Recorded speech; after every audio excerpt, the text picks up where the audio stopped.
Ladies and gentlemen, boys and girls, welcome to a live stream beer review. I forget what I even fucking called this. Buallz and Beerz. Couple things to celebrate. I won't get into details, but I'll just say that there's some good things going on from where they were in the last 2 weeks.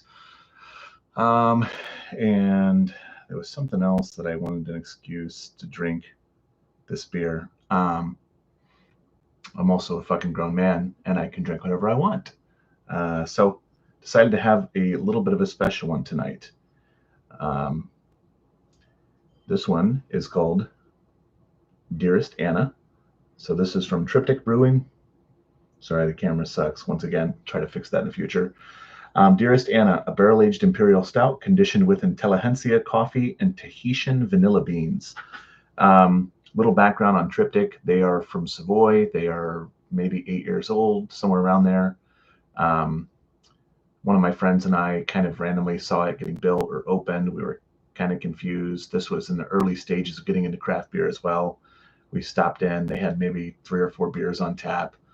Since then, they've come a long, long way. If you don't know Triptych, and you're from Illinois especially, familiarize yourself. And anytime you go down 57 to Champaign-Urbana, technically they're in Savoy, make sure to stop in, try their stuff. They've got some really good things.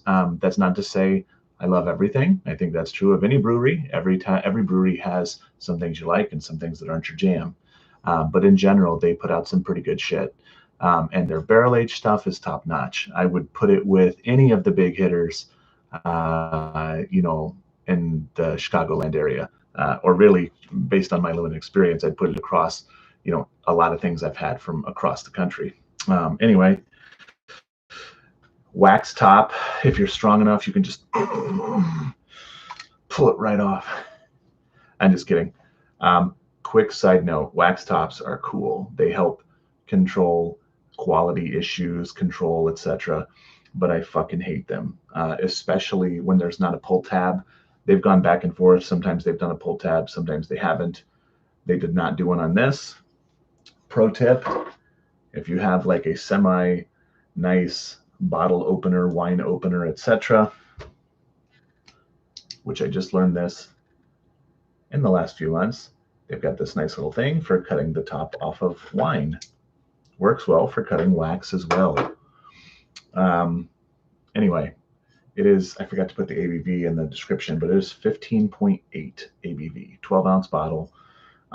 They usually sell these in 4-packs, I think, or maybe 2-packs nowadays.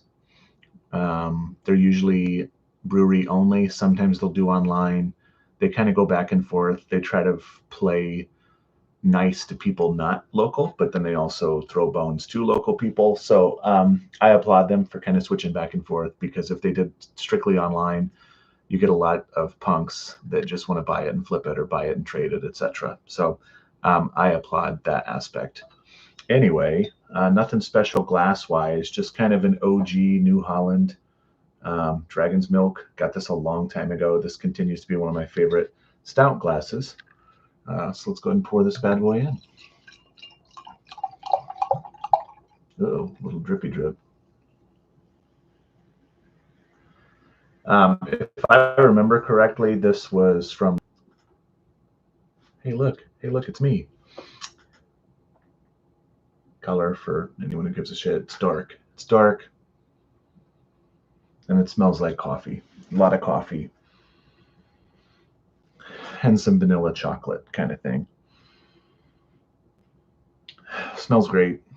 But yeah, anyway, they do a couple big barrel age releases, usually each year. Not always. I know sometimes if quality's not up to snuff, they may or may not skip a release. And they are very transparent in kind of their process and what they do and why they do it. And I think that's also a huge plus. Rather than pumping something out and saying, hey, here's fill in the blank yearly stout because it's November, they don't always release it right at the same time, if it's not quite ready or they want to do something else. Or I think even with, it wasn't Dearest Anna, I think with their other one, Forces Way Beyond Our Control, the last one, they bottled it. They had some issues. They ended up, I think, dumping them, which feels really bad. But it's just, once again, kind of a testament to they want their best beer represented, especially if people are going to try it or make a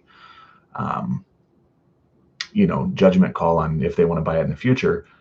They want to present their best foot forward. Anyway, enough about Triptych fanboying, but like I said, look them up. They're fucking great. Here we go. Dearest Anna.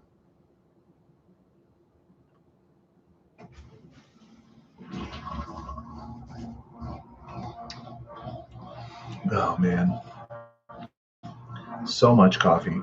Viscous. Good old barrel finish. Like,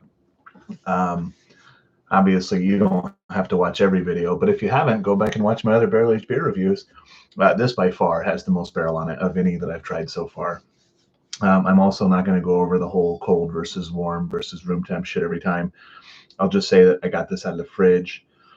Or, I'm sorry, this was in my closet, cellar temp, put it in the fridge for maybe 20 minutes. Took it back out for another 10 to 15 before I opened it.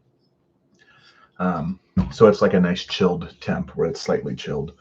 This is good. I can tell you from experience of other ones I've had of this definitely, a little bit of wax got in there. This definitely gets more barrel, gets a little hotter as you let it warm up, which to me is a good thing. If I'm drinking a high ABV barrel aged beer, I want to taste the barrel. That's why I'm drinking it.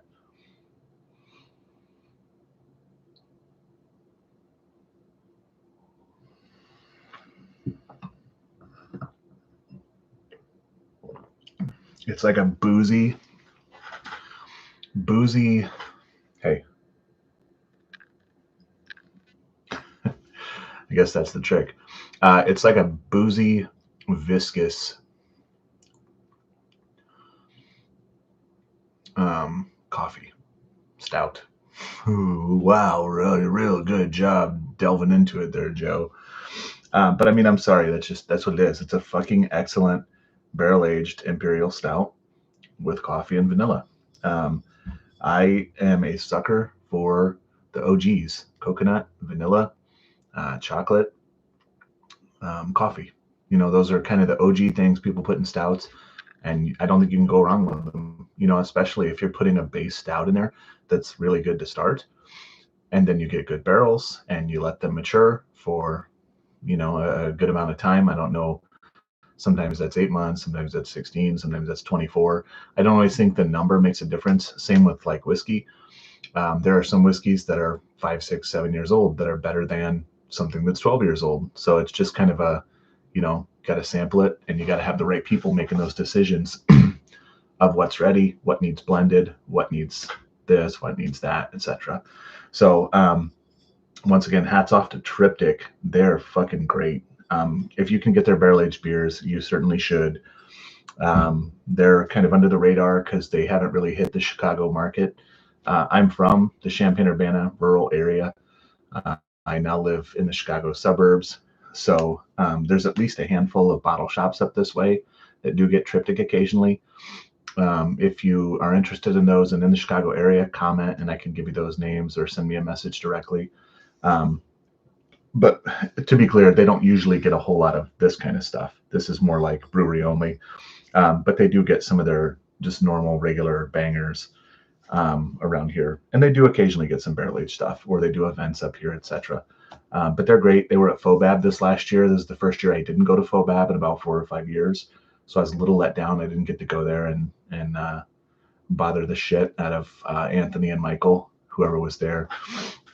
But anyway, I guess I should rate it, huh? Oops, sorry. I should have got my Triptych glass. I have a perfect glass that I got at Festivus last year, which I'm hoping to attend again this year. If you're in that area, 12/29, I think, this year, Festivus for the rest of us. They do a bunch of barrel-aged beers, a bunch of like adjuncted one-off barrel-aged beers that you will not be able to get in package or like to go at all. They're just, you have them there and then they're gone for the most part. But let me give this a rating.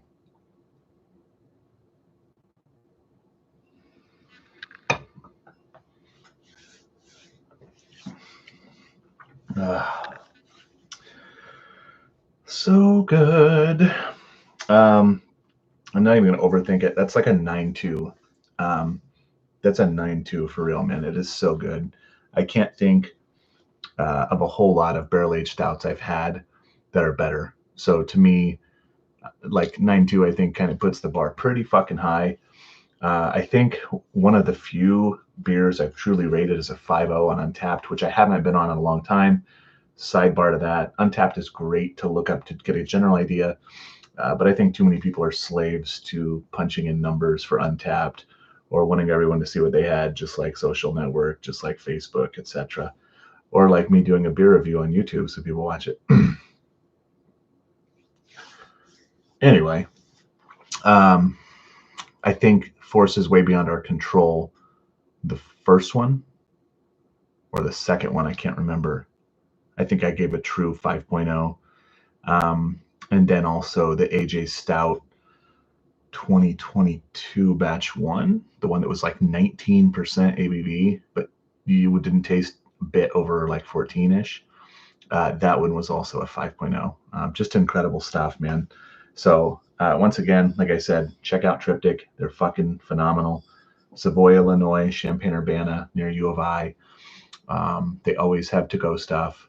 As with any limited release, you're not going to walk in and get this, just like you're not going to walk into Jewel and get a Pappy, just like you're not going to walk in to Benny's and say, hey, give me your fucking Eagle Rare 17.